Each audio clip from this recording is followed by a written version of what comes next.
ಇನ್ನು ದಕ್ಷಿಣ ಕನ್ನಡ ಜಿಲ್ಲೆಯಲ್ಲೂ ಕೂಡ 3 ದಿನಗಳಿಂದ ಮಳೆಯ ಅಬ್ಬರ ಜೋರಾಗಿದೆ. ಬೆಳ್ತಂಗಡಿ, ಬಂಟ್ವಾಳ, ಪುತ್ತೂರು ಸೇರಿದಂತೆ ಹಲವು ಕಡೆಗಳಲ್ಲಿ ಸಾಕಷ್ಟು ಅವಾಂತರ ಆಗಿದೆ. ಬೆಳ್ತಂಗಡಿ ತಾಲೂಕಿನ ಮುಂಡಾಜೆ ಬಳಿ ತೋಟಕ್ಕೆ ನೀರು ನುಗ್ಗಿದೆ. ಬೆಳ್ತಂಗಡಿ ತಾಲೂಕಿಗೆ ಎನ್ಡಿಆರ್ಎಫ್ ತಂಡ ಆಗಮಿಸಿದೆ. ನೇತ್ರಾವತಿ, ಕುಮಾರಧಾರ ನದಿಯಲ್ಲಿ ನೀರಿನ ಮಟ್ಟ ಏರಿಕೆಯಾಗಿದೆ. ಬೆಳ್ತಂಗಡಿ, ಉಜಿರೆಯ ಕೆಲ ಪ್ರದೇಶಗಳಿಗೆ ಎನ್ಡಿಆರ್ಎಫ್ ತಂಡ ಆಗಮಿಸಿದೆ. ಕಳೆದ 3 ದಿನಗಳಿಂದ ಭಾರಿ ಪ್ರಮಾಣದಲ್ಲಿ ಮಳೆಯಾಗ್ತಾ ಇರೋದ್ರಿಂದಾಗಿ ಸಾಕಷ್ಟು ಪ್ರದೇಶಗಳಿಗೆ ನೀರು ನುಗ್ಗಿರುವಂತಹ ಘಟನೆಗಳು ಕೂಡ ಆಗಿದೆ. ತೋಟಕ್ಕೆ ನೀರು ನುಗ್ಗಿದೆ. ಆ ದೃಶ್ಯವನ್ನ ನೀವು ನೋಡ್ತಾ ಇದ್ದೀರಿ. ಬೆಳ್ತಂಗಡಿ ತಾಲೂಕಿನ ಮುಂಡಾಜೆ ಬಳಿ ತೋಟಕ್ಕೆ ನೀರು ನುಗ್ಗಿರುವಂತಹ ದೃಶ್ಯವನ್ನ ನೀವು ನೋಡ್ತಾ ಇದ್ದೀರಿ. ಸಂಪೂರ್ಣವಾಗಿ ನೀರಿನಿಂದ ತೋಟ ಆವೃತ ಆಗಿರೋದನ್ನು ನೋಡ್ತಾ ಇದ್ದೀರಿ. ಎನ್ಡಿಆರ್ಎಫ್ ತಂಡ ಆಗಮಿಸಿದೆ ಬೆಳ್ತಂಗಡಿ ತಾಲೂಕಿಗೆ. ಬೆಳ್ತಂಗಡಿ ತಾಲೂಕಿನ ಉಜಿರೆ, ಮುಂಡಾಜೆ ಭಾಗದಲ್ಲಿ ಸಾಕಷ್ಟು ಅವಾಂತರ ಆಗಿದೆ. ಅಲ್ಲಲ್ಲಿ ಗುಡ್ಡ ಕುಸಿತದಂತಹ ಘಟನೆಗಳು ಕೂಡ ಆಗಿದೆ. ಮುನ್ನೆಚ್ಚರಿಕಾ ಕ್ರಮವಾಗಿ ಈಗಾಗಲೇ ಸ್ಥಳಕ್ಕೆ ಎನ್ಡಿಆರ್ಎಫ್ ಟೀಮ್ ಕೂಡ ಬಂದಿದೆ.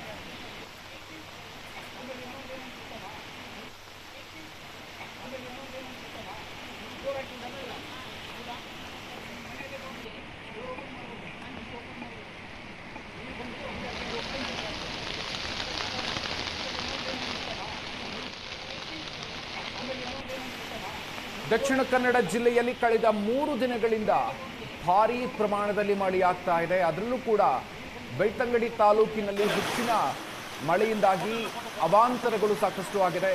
ಬೆಳ್ತಂಗಡಿ ತಾಲೂಕಿನ ಉಜಿರೆ ಪ್ರದೇಶ ಆಗಿರಬಹುದು, ಮುಂಡಾಜೆ, ಇಲ್ಲೆಲ್ಲ ಮಳೆಯಿಂದಾಗಿ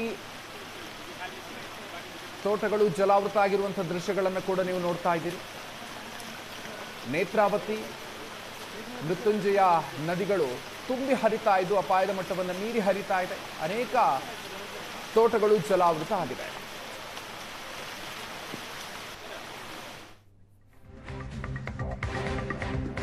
ದಕ್ಷಿಣ ಕನ್ನಡ ಜಿಲ್ಲೆಯಾದ್ಯಂತ ಭಾರೀ ಮಳೆಯ ಅಬ್ಬರ ಜೋರಾಗ್ತಾ ಇದೆ. ಬೆಳ್ತಂಗಡಿಯಲ್ಲಿ ನೋಡ್ತಾ ಇದ್ದಂತೆ ರಸ್ತೆಗೆ ಗುಡ್ಡ ಕುಸಿದು ಬಿದ್ದಿದೆ. ಬೆಳ್ತಂಗಡಿ ತಾಲೂಕಿನ ಸವಣಾಲು ಬಳಿ ಮಳೆಯಿಂದಾಗಿ ಅವಾಂತರ ಆಗಿದೆ. ಮನೆ ಸಮೀಪದಲ್ಲಿ ಇದ್ದಂತಹ ಗುಡ್ಡ ಕುಸಿದು ಅವಘಡ ಆಗಿದೆ. ತೋಟ, ಸೇತುವೆ ಜಲಾವೃತ ಆಗಿದ್ದು ಹಲವು ಕಡೆಗಳಲ್ಲಿ ರಸ್ತೆ ಸಂಚಾರ ಬಂದಾಗಿದೆ. ಮಳೆಯಿಂದಾಗಿ ಬೆಳ್ತಂಗಡಿ ತಾಲೂಕಿನ ಸಾಕಷ್ಟು ಕಡೆಗಳಲ್ಲಿ ಈ ರೀತಿಯಾಗಿರುವಂತಹ ಅವಾಂತರ ಆಗಿದೆ. ಗುಡ್ಡ ಕುಸಿದು ಬೀಳ್ತಾ ಇರುವಂತಹ ದೃಶ್ಯವನ್ನು ನೀವು ನೋಡ್ತಾ ಇದ್ದೀರಿ. ನಿರಂತರವಾಗಿ ಸುರಿತಾ ಇರುವಂತಹ ಮಳೆಗೆ ಈ ರೀತಿಯಾಗಿ ಅವಾಂತರ ಆಗಿದೆ. ಬೆಳ್ತಂಗಡಿ ತಾಲೂಕಿನ ಸವಣಾಲು ಬಳಿ ಮಳೆಯ ಸಮೀಪದ ಗುಡ್ಡ ಕುಸಿತ ಆಗಿರುವಂತಹ ದೃಶ್ಯವನ್ನ ನೀವು ನೋಡ್ತಾ ಇದ್ದೀರಿ. ಭಾರೀ ಮಳೆ ಸುರಿತಾ ಇದೆ. ಇದು ಸಾಕಷ್ಟು ಕಡೆಗಳಲ್ಲಿ ಅಪಾಯಕಾರಿಯಾಗಿ ಕೂಡ ಪರಿಣಮಿಸ್ತಾ ಇದೆ. ನೋಡ್ತಾ ಇದ್ದಂತೆ ಗುಡ್ಡ ಕುಸಿದಿರೋದನ್ನು ನೀವು ನೋಡ್ತಾ ಇದ್ದೀರಿ. ಮುಂಗಾರು ಮಳೆಯ ಅಬ್ಬರ ಜೋರಾಗ್ತಾ ಇದೆ. ಜೂನ್ ಹಾಗೂ ಜುಲೈ ತಿಂಗಳಲ್ಲಿ ಮಳೆ ಬಹಳಷ್ಟು ಕಡಿಮೆ ಆಗಿತ್ತು.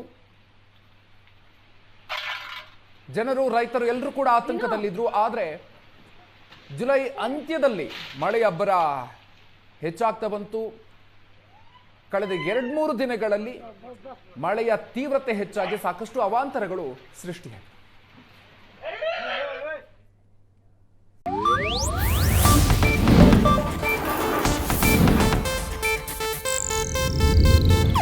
ಇದು ಏಷ್ಯಾನೆಟ್ ನ್ಯೂಸ್ ನೆಟ್ವರ್ಕ್ ಪ್ರಸ್ತುತಿ.